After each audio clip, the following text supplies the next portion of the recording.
Le petit déjeuner politique ce matin, c'est Jean-Christophe Lagarde, président de l'UDU et député, Pardon, excusez-moi. Non, parce que bon, il faut tout dire.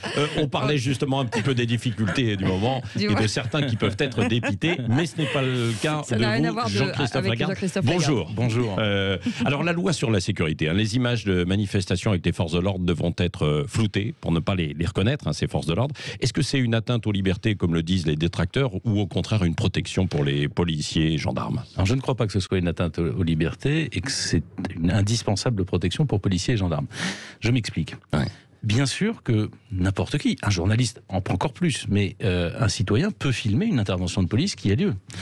Ça ne dérange personne. D'ailleurs, personne ne demande à ce qu'on n'ait pas le droit de filmer une intervention de police. Ce film, la question c'est de son utilisation.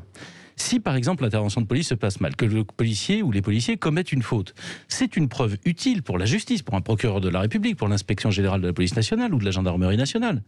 Et donc, il faut qu'il puisse être donné à ces institutions qui sont chargées de juger la faute. Et s'il est diffusé sur les réseaux sociaux, il peut aussi l'être, ne serait-ce que par des journalistes pour alerter l'opinion publique. Mais on n'a pas besoin, nous, opinion publique, de connaître l'identité de la personne. Ce qui compte, c'est ce qui s'est passé. C'est pas nous les juges. Et donc, je ne veux pas, moi, qu'on interdise de filmer. Je veux qu'on interdise de lyncher. Parce que la justice, quand une faute est commise par un policier comme par un citoyen, elle se rend dans les tribunaux, elle ne se rend pas sur Facebook. Oui. Sur ce texte, dans ce texte, il y a aussi la police municipale. Est-ce que vous êtes, vous, favorable justement à l'extension de pouvoir des policiers municipaux, notamment la sécurisation de manifestations sportives, localement de beaucoup de choses, et y compris, donc à la fin, peut-être la question de l'armement des polices municipales? Ce sont deux choses différentes. Oui, bien sûr. D'abord, moi j'ai été maire pendant 16 ans d'une ville en Seine-Saint-Denis, la ville de Drancy, et la police municipale, c'était à l'époque un grand débat. La gauche disait atteinte aux libertés, etc. Aujourd'hui, énormément de villes de gauche ont des policiers municipaux, à tel point qu'on n'arrive plus à trouver des policiers municipaux.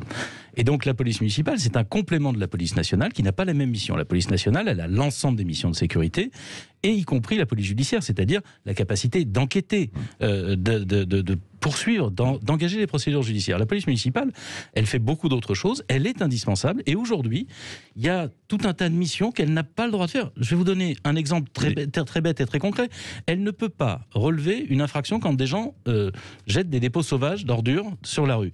Donc on élargit les potentialités ou les capacités de la police municipale sans lui donner le pouvoir d'enquête, sans lui donner le pouvoir d'État, et c'est une bonne chose, parce que ça va faciliter la vie du quotidien. C'est un élément qui existe dans cette proposition de loi qui est positif. De la même façon que Paris, où les socialistes, M. Delanoë et Mme Hidalgo, ont toujours refusé qu'il y ait une police municipale. Nous, depuis 20 ans, à l'UDI, on propose une police municipale à Paris, justement pour s'occuper du quotidien, et laisser la police nationale se concentrer sur la délinquance la plus grave, la plus perturbante. Mais jusqu'où on va, quoi? En fait, c'est ça. Sur les compétences et les prérogatives des policiers municipaux. Et il y a notamment cette question aussi de est-ce que ces policiers municipaux doivent être armés? Alors, je voudrais terminer d'un mot sur les missions. Je pense qu'on peut aller un peu plus loin, parce que par exemple, un policier municipal qui fait un contrôle sur un véhicule et un conducteur, aujourd'hui n'a pas le droit de faire un contrôle d'alcoolémie. Il faut qu'il appelle la police nationale pour le faire. C'est absurde. De la même façon, il ne peut pas vérifier si le véhicule est volé, parce qu'il n'a pas accès au fichier des véhicules volés. Donc on dérange la police nationale, alors qu'il y a un effectif de police municipale qui est ici, qui est adjoint de police judiciaire.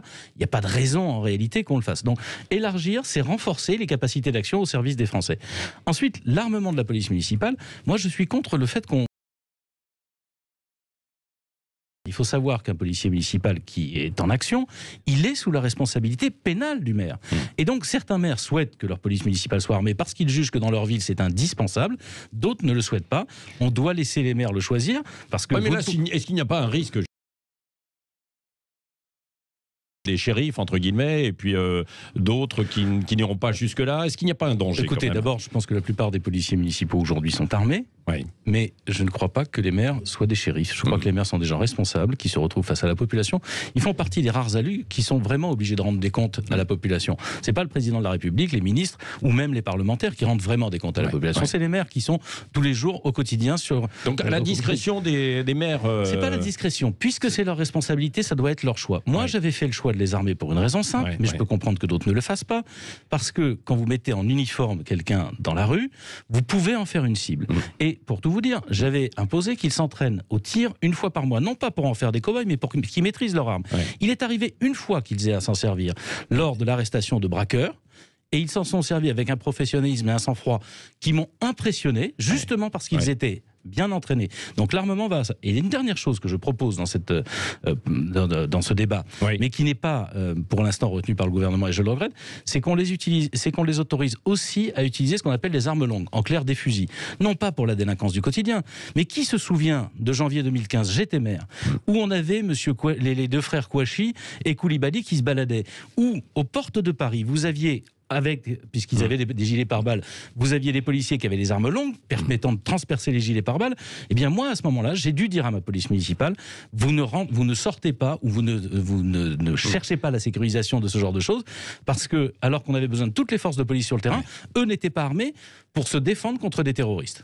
Bon, mais il n'y a peut-être pas un risque... À Nice, c'est encore des policiers municipaux qui sont intervenus. Donc il n'y a pas de raison, si on les met sur la voie publique, qu'on ne les mette pas en situation, à condition qu'ils soient entraînés et dûment formés, qu'on ne les mette pas en situation d'intervenir efficacement. Bon, voilà, donc sur la loi sécurité, il y aurait encore beaucoup de choses à dire. La loi sur le séparatisme qui va venir, là, donc début décembre. Ce matin, on apprend dans le Figaro qu'il y a un certain nombre de textes et 57 articles. Il y a notamment aussi le pouvoir des préfets pour contrôler et dissoudre les associations localement. Est-ce que ça, c'est une bonne chose? Oui, c'est indispensable.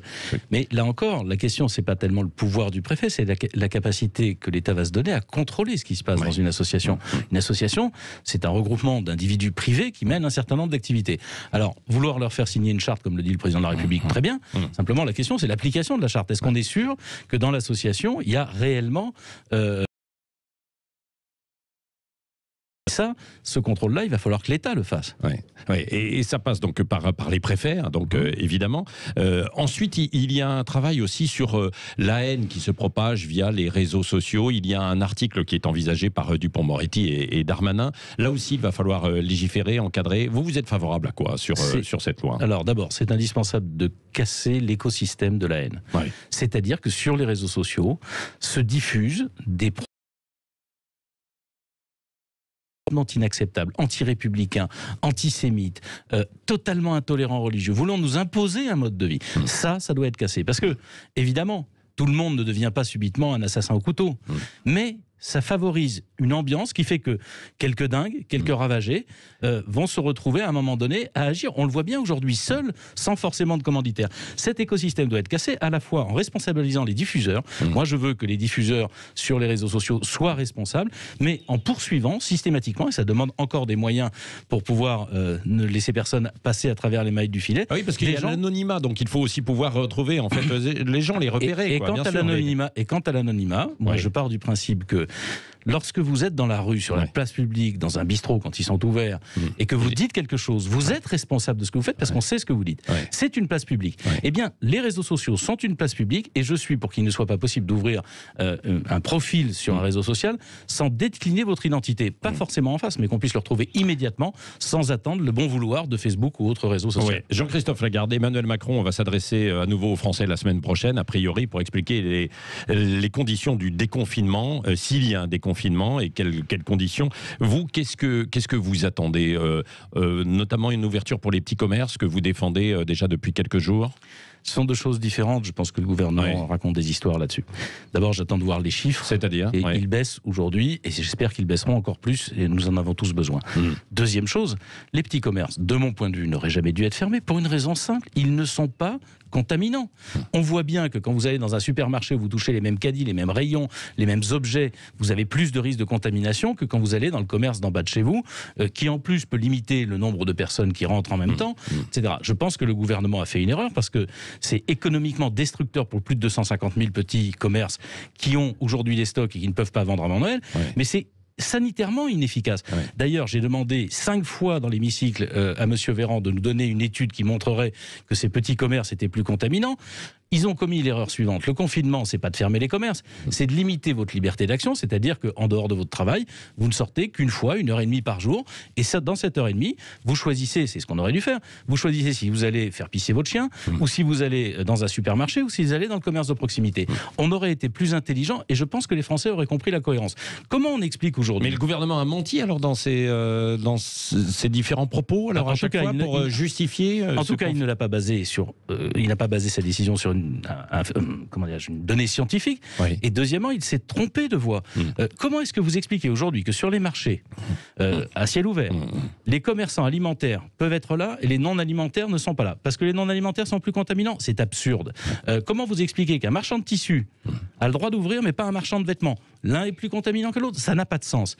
Donc, ça, c'est la première chose. La deuxième chose, c'est que, manifestement, le gouvernement a décidé, parce que l'épidémie commence à baisser, et tant mieux, de rouvrir ces petits commerces qui n'auraient jamais dû fermer parce qu'ils n'étaient pas les lieux de contamination. Non, mais il peut y avoir une circulation. En fait, on le sait, dans les galeries marchandes, par exemple, dans les grands centres commerciaux, il y a une concentration de gens, en fait, terrible. C'est pas que les petits commerces de centre-ville. Jean-Christophe Lagarde, il ne faut pas l'oublier, ça. Eh bien, ce que nous avons défendu, nous, c'est que le couple maire-préfet qu'on nous vantait tant au printemps puisse décider. C'est vrai que je n'aurais pas été favorable à l'ouverture des commerces dans les galeries commerciales des supermarchés parce que vous êtes fermés, entre guillemets. Par contre, la possibilité d'ouvrir les commerces de centre-ville qui n'ont rien de contaminant aurait dû être envisagée. Et ça nécessite de s'adapter au niveau local. C'est quand même bizarre qu'au printemps, on nous ait raconté qu'il fallait s'adapter au niveau local et cette fois-ci, on a passé tout le monde sous la même toit sans rien faire. Dernier point. Je pense qu'ils ont décidé de toute façon de rouvrir à partir du 1er décembre. Ils voient bien que ça n'est pas tenable. Maintenant, il y a le débat du Black Friday et du 27 novembre. Je ne crois pas, honnêtement, qu'on doive, à 4 jours près, se fixer sur la date du 27 décembre, du 1er décembre, et qu'on doit laisser ouvrir au 27 novembre. Ça ne changera rien à la situation sanitaire, puisque ces commerces sont pas plus contaminants. Ça changera tout au budget des familles, parce que une famille, elle a un budget de temps pour dépenser. Si elle l'a passé sur Internet, elle ne retrouvera jamais l'argent pour aller le 27. Je suis pour l'ouverture le 27, oui. Oui, bon. Question avec Cécile de Ménégus, Jean-Christophe Lagarde. Oui, le député de l'Hérault a déposé un projet de loi aujourd'hui à l'Assemblée nationale pour promouvoir la France et les accents, mais aussi pour pénaliser les discriminations sur les accents. Avec cette longue liste justement de motifs de discrimination, est-ce qu'on passe pas dans le tout interdit? Oui, je pense que c'est... Je ne veux pas être désagréable avec un collègue, mais je pense que ça fait partie de propositions de loi totalement anecdotiques. Vous vous rendez compte de ce qu'on est en train de vivre? On est en train de vivre des choses extrêmement graves, à la fois sanitairement, économiquement, socialement. Et pour flatter sa base électorale, on dit il y a de la discrimination à l'accent. Moi, je trouve plutôt d'ailleurs... C'est pas pour défendre un peu le Premier ministre? L'accent? Non, mais c'est ridicule tout ça. On est sur Sud Radio. C'est sympa l'accent du Sud. Ah bah, non, mais... Et puis c'est sympa l'accent de l'Est. Et puis c'est ça. Arrêtons avec les... Enfin, notre pays est confronté à de telles politiques, je le crois. Qu'on pourrait peut-être se concentrer sur l'essentiel et arrêter avec les faux problèmes. Oui, un mot de la 5G qui va commencer à être déployée en fait aujourd'hui. Vous y êtes favorable ou il faut un moratoire comme le réclament certains élus écologistes? Vous savez, le moratoire, c'est en réalité le mot qu'on utilise pour dire interdiction définitive, parce que c'est qu'on n'en veut pas. Attention, la 5G, c'est pas pour votre téléphone. Bien sûr que ça marchera sur les téléphones un jour quand vous changerez votre téléphone. La 5G, c'est une révolution technologique et industrielle majeure sur ce qu'on appelle les objets connectés, qui vont changer énormément de façon de travailler, de façon de se déplacer, de façon de gérer la circulation dans les villes, d'utiliser. C'est une révolution industrielle qui va consommer de l'énergie, je n'en disconviens pas, mais qui va aussi en économiser, avoir une meilleure intelligence de nos ressources, entre guillemets, de l'utilisation de nos ressources pour avoir la même action. Donc je suis favorable à ce qu'on y aille. D'abord parce que je pense que on doit chercher un équilibre intelligent là-dedans, mais il y a une deuxième chose. C'est que si nous ne le faisons pas, nous serons les seuls dans le monde à ne pas le faire. Donc dans une révolution technologique, quand vous refusez d'y aller et que les autres y vont, vous devenez arriéré. Merci Jean-Christophe Lagarde, président de l'UDI et député de Seine-Saint-Denis, qui était invité ce matin de Sud Radio. Et dans